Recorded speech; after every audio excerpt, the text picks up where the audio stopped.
Vous m'entendez? Vous m'entendez? Voilà, je vous entends. D'accord. Donc, on en était à faire le bilan des actions qui doivent être menées. Oui.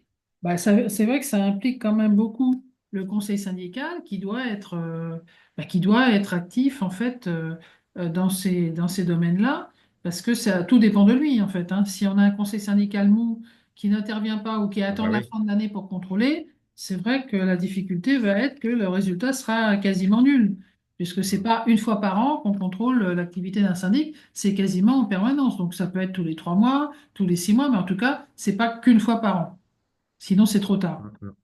Et Oui, surtout, oui. ce qu'il faut retenir quand on choisit, alors, soit le mode de gestion, soit de passer en abonnement individuel pour la partie eau, etc., c'est tenir compte, quels que soient les choix, il faut toujours tenir compte de la sociologie de la copropriété. Est-ce que vous avez une copropriété où les gens sont actifs ou pas?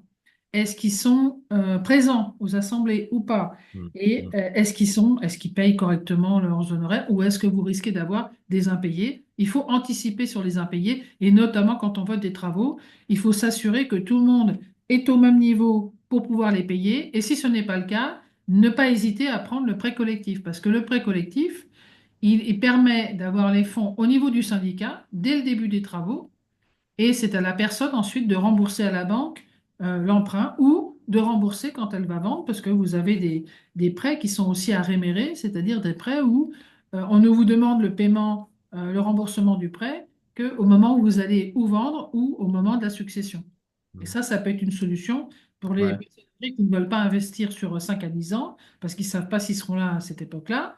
Et souvent, ils sont freinés dans leur vote en disant, mais moi, je ne peux pas investir sur 10 ans parce que je ne sais pas si j'ai cette Mm. espérance de vie. Et là, on peut leur dire, oui, mais c'est pas grave parce que vous ne paierez que, en fait, le prêt sera remboursé au moment de votre succession ou au moment de votre départ. Si vous décidez de vendre pour aller dans une maison de retraite, mais c'est seulement à ce moment-là que la banque vous demandera le remboursement. Mais il faut y penser avant. Parce que si on a fait voter des travaux et qu'on n'a pas prévu toutes ces solutions pour les personnes qui sont soit âgées, soit en difficulté, là, on va au-devant d'impayés et là, c'est une catastrophe pour la copropriété parce que les travaux ne seront pas terminés, les fournisseurs Ouais. ne seront pas payés et derrière, c'est des problématiques pour tout le monde. C'est pas Ouais. seulement ceux Ouais. qui ne payent pas qui seront en Ouais. difficulté. Mais alors, je reviens, oui, sur le prêt collectif. Enfin, je crois que ça, c'est quelque chose qu'on a normalement prévu. Mais c'est prêt collectif versus, vous parlez de l'autre prêt qui est l'éco-PTZ. Ah non, l'éco-PTZ, c'est après à taux zéro, ça c'est autre chose. C'est un Oui, autre parce que volet. nous, Le prêt collectif, ouais. c'est véritablement un prêt, mais qui a l'avantage de ne pas tenir compte du taux d'endettement de la personne ou de ses revenus, parce que c'est le cas de tous les prêts indépendamment de ce prêt collectif, et il est basé simplement sur le montant des travaux et la capacité de remboursement des copropriétaires.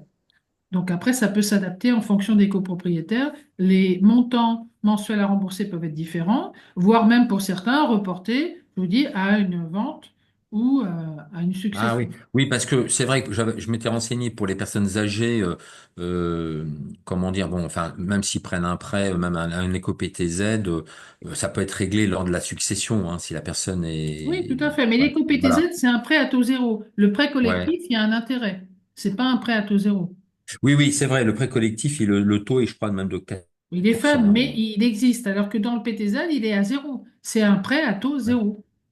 Oui, mais c'est quand même mieux, quand même. Alors, après, c'est quand même mieux que pour les copropriétaires. Moi, pour moi, c'est de prendre un taux, l'éco-PTZ, puisque le taux est Ah, à mais vous zéro. Alors, pouvez cumuler les deux. Le problème, c'est oui, qu'on on peut peut cumuler cumuler les les deux, deux, oui, hein. c'est vrai.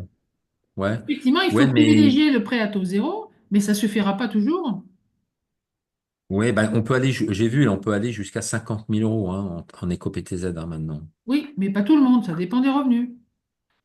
Ben oui, bien sûr. Après, alors moi, d'après ce que j'ai compris, le contact qu'on a eu avec un des organismes bancaires, j'ai l'impression qu'ils prêtent un peu. Je sais pas si vraiment ils se renseignent sur le taux d'endettement du copropriétaire. Après, je pensais à chacun quand même d'être raisonnable Non, ils dans sont censés ne pas dépasser, la banque ne peut pas dépasser 30%.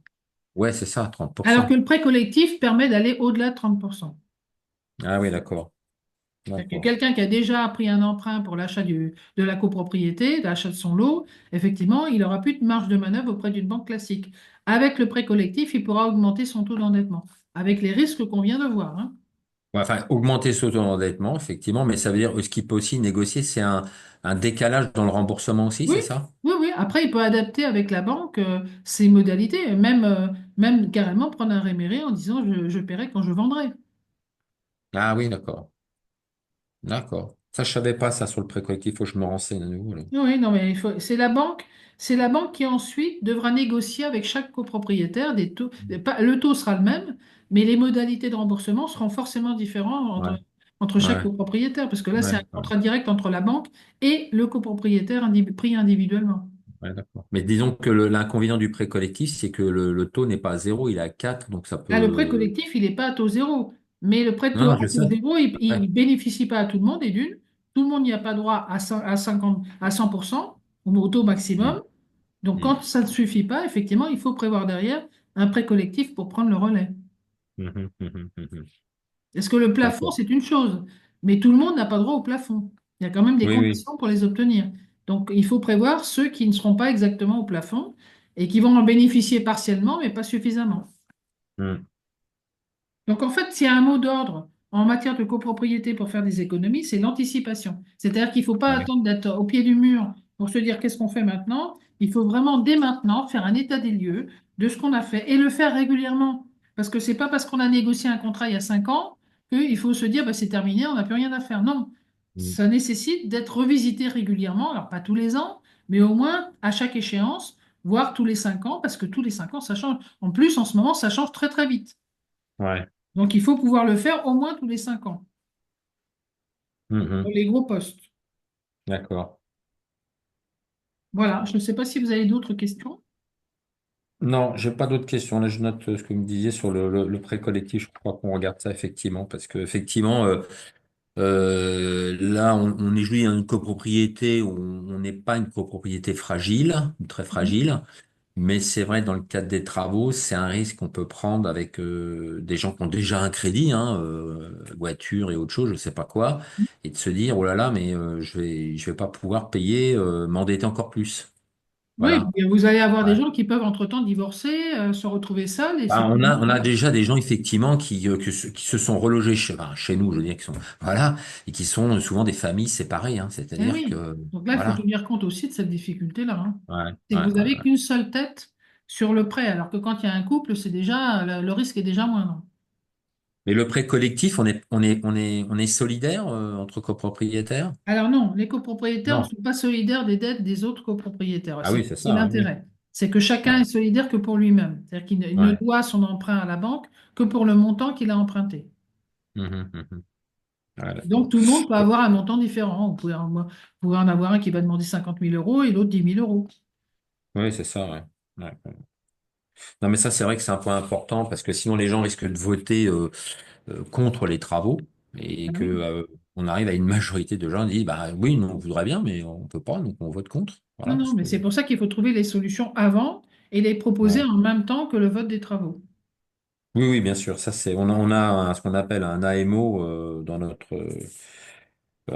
organisation pour pouvoir justement travailler ça. Mais là, on n'a pas les devis, on n'a pas fait l'appel d'offres, vous voyez, donc on est encore en Mhm. amont. Mais ça devrait, j'espère, se décanter cette année, quoi. Alors, il faut travailler Très dessus. bien. Très bien. Ben, je vous souhaite Parfait. une bonne fin de week-end. Merci à vous aussi. Au Bonne revoir. fin de journée, Madame Alain. Au revoir.